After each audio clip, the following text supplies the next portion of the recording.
Lending Club. Today we're talking about all the different moving parts of this boat, of which there are many. The first interesting thing about this boat is the number of appendages. You know, between the 3 rudders, 1 central daggerboard, and 2 foils, we've got a whole lot of things going on. Nothing special about the rudders and the floats, except for that they came off of BMW Oracle Trimaran.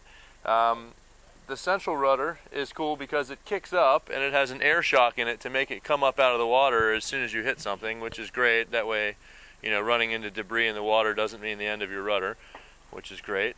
The central daggerboard acts a bit like a daggerboard on a dinghy.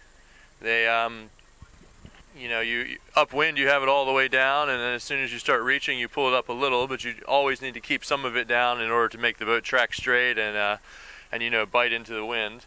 If it's up all the way, the boat just slides sideways and doesn't really do any good. The canting foils are a pretty interesting addition to this boat from the Artemis Cup team. I think they were trying to do some research into systems they were going to use on their AC-72. This one is pretty cool because it's got hydraulic rams in the case, which move the head of the case in and out, which creates more or less lift. They can be pretty vertical, which is good for reaching, and they can be very, very horizontal, which is nice for going downwind.